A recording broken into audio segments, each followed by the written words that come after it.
Stop. Keep your hands visible. What? Right there. Drop it. Drop the stick. I'm blind. That's a cane, and this is just an umbrella. I said drop it. Hands where I can see them. Now. You hiding something in there? Huh?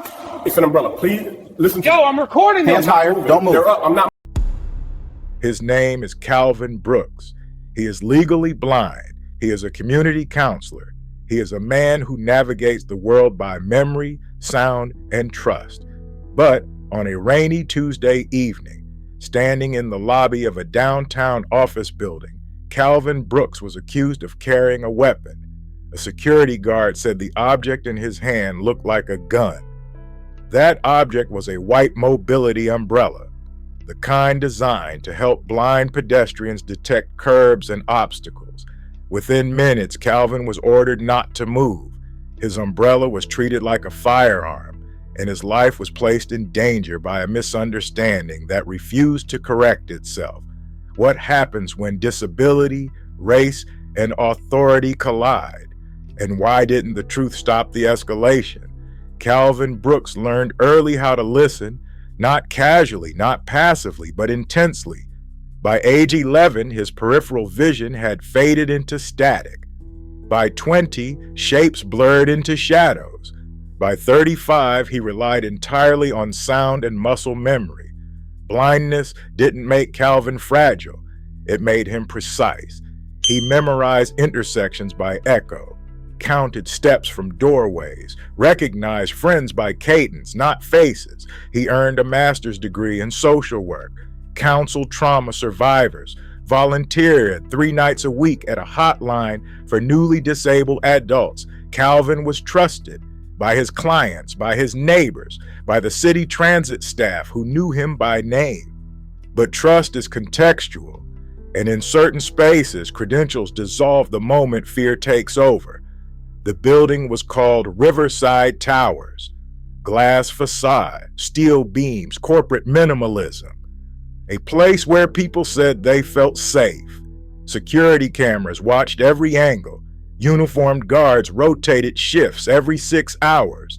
A policy manual thicker than a phone book sat behind the desk. But safety here had a bias. It protected property before people, comfort before clarity, assumptions before verification. Calvin had been here dozens of times, Tuesday evenings, rain or shine.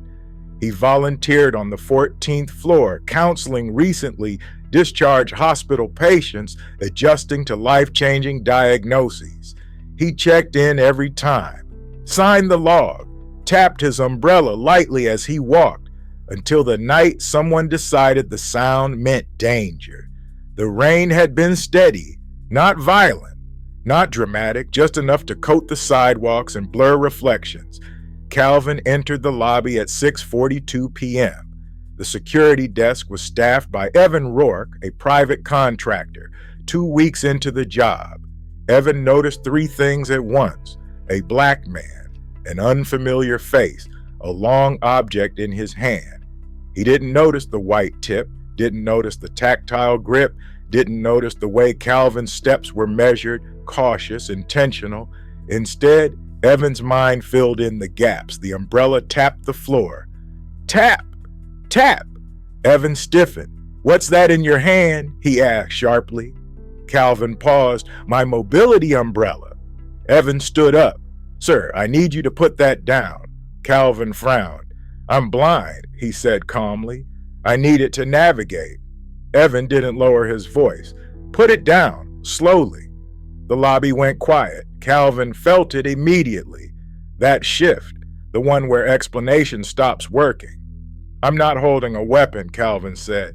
"It's an umbrella. You can—" "Sir?" Evan cut in, hand hovering near his radio. "Do not raise your voice." Calvin hadn't raised it. But tone, like threat, is often a sign. A woman waiting for the elevator backed away. A man pretended not to watch, but did. Evan circled the desk. "That looks like a firearm," he said. Calvin's chest tightened.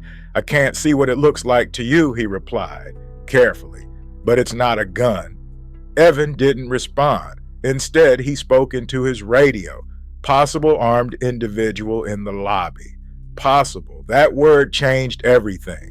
Within seconds, 2 more guards appeared. One positioned himself behind a pillar. Another blocked the elevator. Calvin stood still, too still.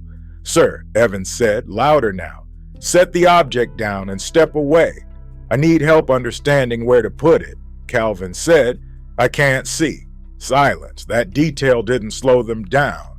"Place it on the floor, now." Calvin lowered the umbrella carefully. It clattered, hollow metal against tile. Not the sound of a gun, but no one acknowledged that. Evans' voice rose. "Hands up." Calvin obeyed, blind, unarmed, surrounded. This was no longer confusion, it was humiliation. "What are you doing in this building?" Evan demanded. "I volunteer upstairs," Calvin said. "What unit?" 14. "Who do you work for?"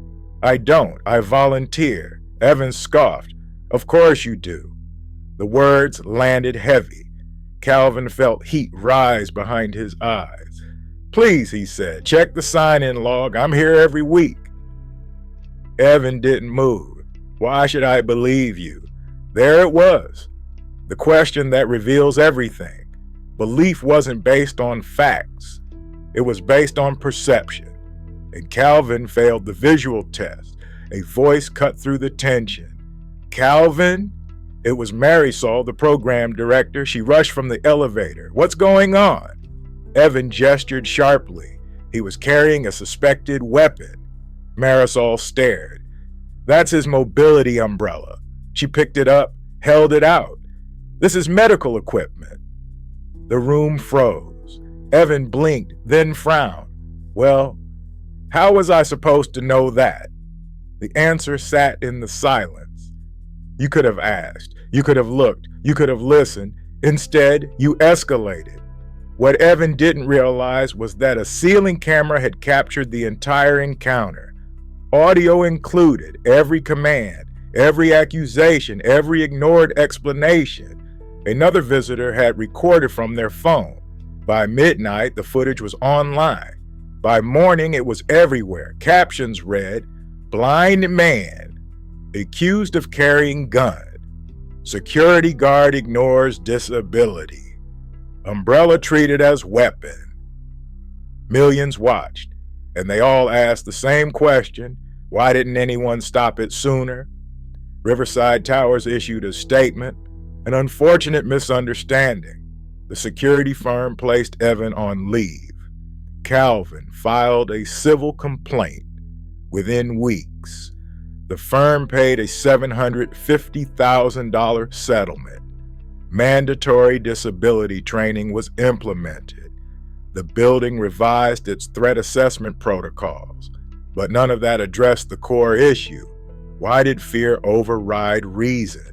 Why was explanation ignored? Why did blindness make Calvin more vulnerable, not protected?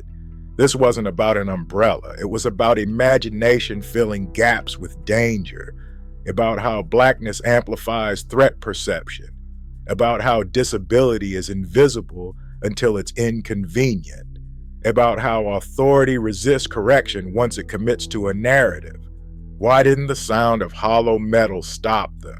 Why didn't his calm matter? Why did compliance still result in escalation? And how many people don't get a Marisol?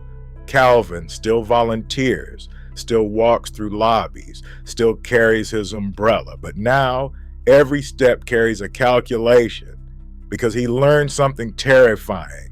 In some spaces, explanation isn't enough. Compliance isn't protection. And innocence doesn't de-escalate fear. So the final question remains, unresolved and urgent. How many people are one assumption away from being treated like a threat?